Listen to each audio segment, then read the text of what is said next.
Disquette et emoji, comment naissent et meurent les symboles qu'on utilise? Alors, Greg, c'est quoi cette histoire de disquette? Eh ben, je te le demande, Rémi, c'est quoi cette histoire de disquette? Est-ce que si je te dis disquette, déjà, ça t'évoque quoi, Mais moi, je suis vieux, tu spontanément? sais, donc ouais, moi, j'ai l'habitude des disquettes et ça me parle. Ouais, ouais, une disquette, c'est sauvegarder, quoi. Donc voilà, les disquettes, effectivement, c'était historiquement un support de stockage. C'est-à-dire que voilà, quand on souhaitait échanger de l'information entre un ordinateur et un autre ou sauvegarder quelque chose, ben, en fait, on le faisait sur un support physique qui était une disquette. J'ai l'impression de parler d'être en 2042.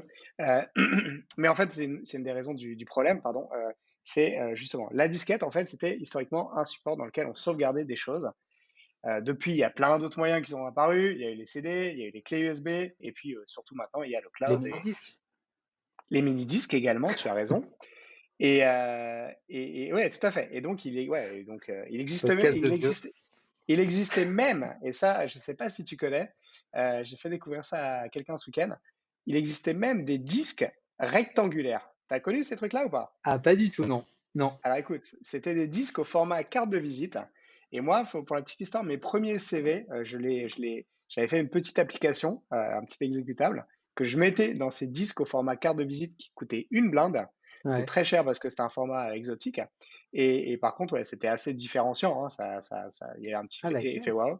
Ça avait la forme vraiment d'une carte de visite et les dimensions d'une carte de visite, mais c'était un CD qu'on mettait dans un ordi. Donc voilà, pour la petite histoire. Alors, j'ai jamais réussi à décrocher un job grâce à ça, mais en tout cas, ça m'avait amusé de le faire. Eh ben, écoute, ça fait Euh, une belle histoire. donc voilà, tout ça pour dire qu'il existait plein de supports pour sauvegarder des choses, et notamment la disquette, hein, qui était historiquement voilà, un des premiers. Et en fait, aujourd'hui encore, dans un certain nombre d'applications, alors, je vais commencer par les plus évidentes, hein, applications Office que tu utilises tous les jours, que ce soit Word, Excel, PowerPoint ou peu importe, le petit symbole pour sauvegarder, c'est une disquette. Et le Hmm. problème de taille, c'est que la disquette, en fait, ça fait plus de 10 ans que plus personne ne fabrique de disquette. Plus de 15 ans, je pense, qu'il n'y a plus aucun ordinateur qui a de lecteur de disquette. Et que, enfin, finalement, on arrive aujourd'hui à toute une génération d'utilisateurs des nouvelles technologies, des smartphones, des ordi, des tablettes, qui ne savent juste pas ce qu'est une disquette, qui n'en ont peut-être jamais vu. C'est tout à fait possible. Moi, mes enfants n'ont jamais vu en vrai une disquette. J'en ai pas chez moi, j'en ai pas besoin, j'ai aucun ordi qui en lit. Donc en fait, on a désormais toute une liste une frange grandissante d'utilisateurs des technologies et des outils qui en fait sont confrontés à ce picto en permanence et pourtant ne savent pas du tout ce qu'il représente.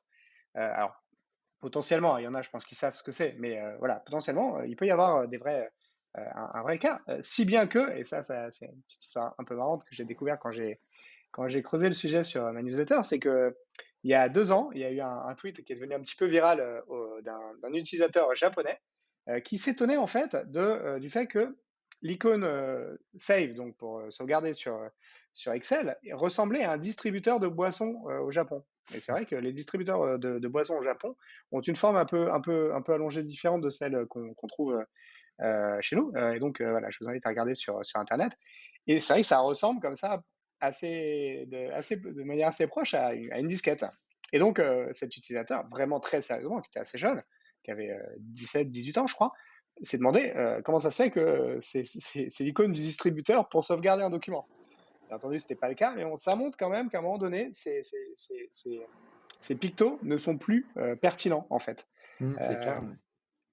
et d'ailleurs, c'est pas le seul exemple. La disquette, je crois que tu en avais listé quelques-uns.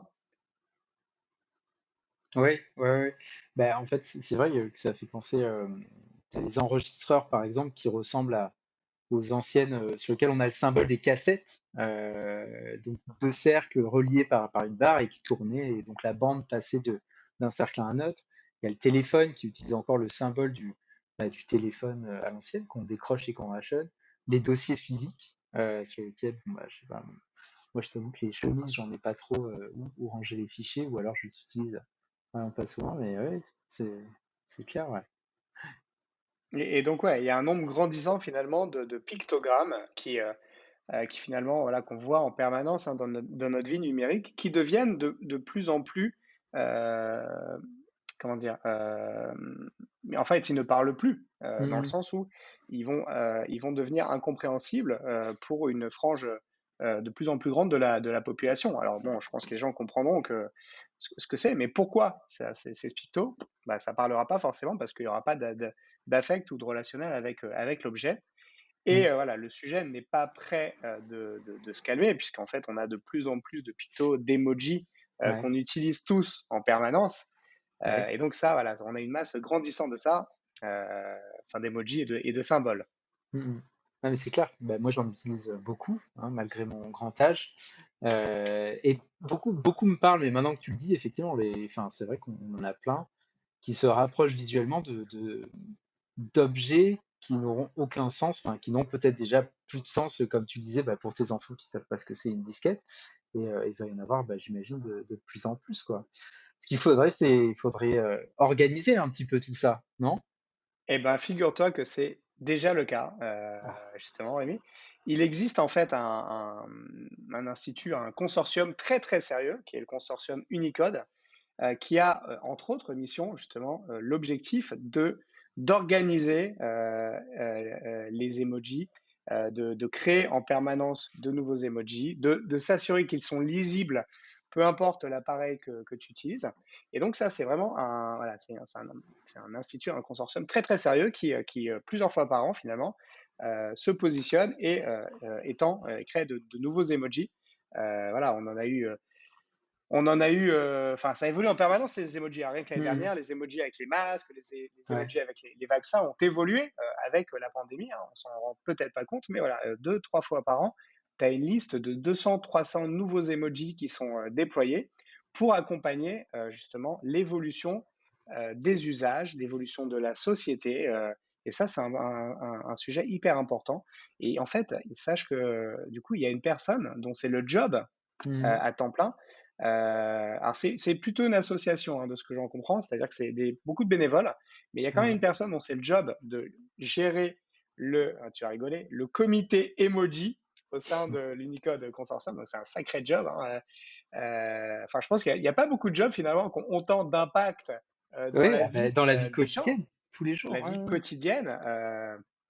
Voilà, donc elle, cette dame-là s'appelle Jennifer Daniel.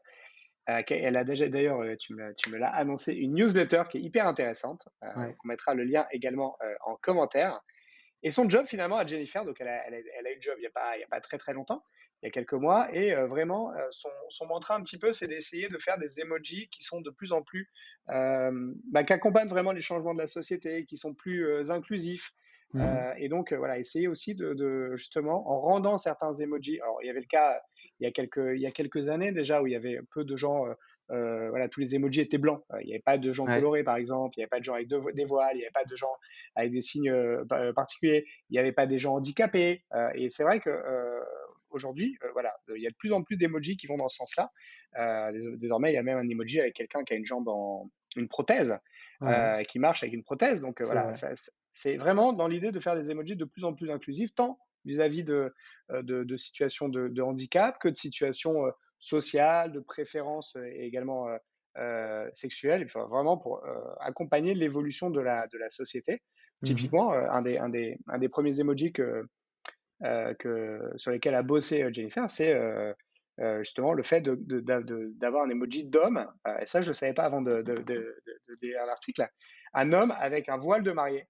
Alors, D'accord. tu pourrais te dire, ouais, c'est vrai que c'était pas, voilà, c'est peut-être pas l'usage le plus bu, mais pourtant, en termes d'inclusivité, en fait, c'est intéressant d'avoir ce type d'emoji parce qu'il peut répondre à certains utilisateurs qui ne se Mmh reconnaîtraient pas dans une femme avec un voile de mariée.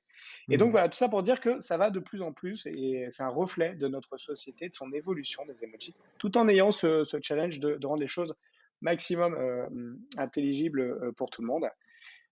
Et puis, ouais, et puis pour finir là-dessus, c'est hyper important, on s'en rend même pas compte nous, mais heu, les emojis en fait doivent être, assez petits quand même et quand mh. même avoir un niveau de détail et de précision très, très fort. Par exemple, quand il y a un emoji, de cœur, faut savoir que ce consortium, il va aller rencontrer des chirurgiens spécialistes du cœur pour s'assurer que voilà, la représentation du cœur, elle est bien conforme.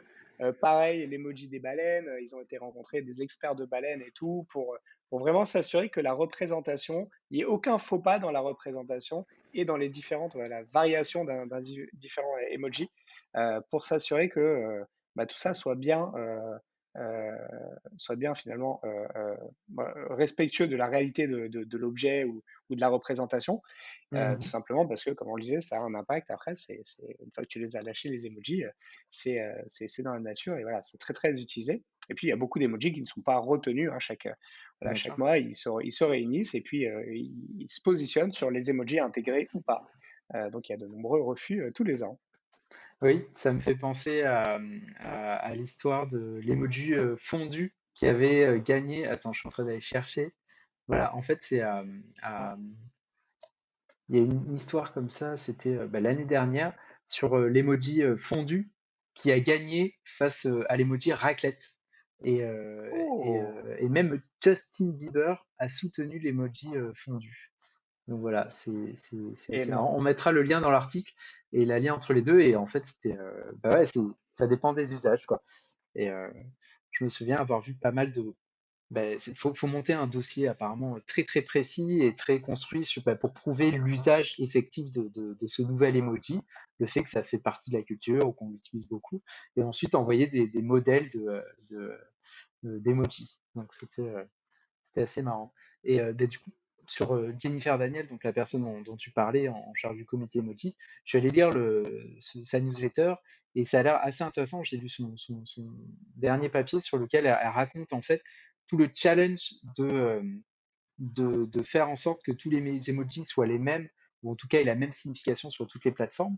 Parce que par exemple, quand vous allez taper l'emoji smiley sur un clavier Microsoft et que vous l'envoyez à quelqu'un qui est sur un MacBook, l'emoji n'aura pas la même tête en fait, parce que chaque constructeur les fait en fonction du cahier des charges de cette organisation, mais n'a pas forcément la tête. Et donc dans sa dernière édition, elle raconte la galère autour de l'emoji Dizzy, donc qu'on pourrait traduire par un peu secoué ou euh, je dirais gueule de bois, mais pas sûr que ça s'en rapproche. Et où en fait, selon les fabricants, il y a des fabricants qui ont fait un smiley avec un tourbillon à la place de l'œil, et d'autres qui ont fait un smiley avec une croix. Et donc, elle raconte toute l'histoire de comment est-ce qu'on s'est mis d'accord. Est-ce qu'il fallait d'un côté bah, faire un nouvel emoji avec l'emoji croix et un autre avec l'emoji les yeux circulaires. Donc, c'est vraiment intéressant. Et en plus, elle écrit bien, donc c'est assez marrant. Et il y a des vrais combats, il y a des vrais enjeux derrière. Voilà, c'est ces petits symboles qu'on utilise en permanence. Mm. Donc voilà, je vous invite à voilà, jeter un œil hein, dans votre galerie d'emojis. C'est de plus en plus long, mais du Oui. coup, voilà, vous risquez d'en découvrir de nouveaux auxquels vous n'aviez pas forcément fait gaffe. Et c'est toujours intéressant de voir comment tout ça évolue. En tout cas, on espère que ça vous a intéressé.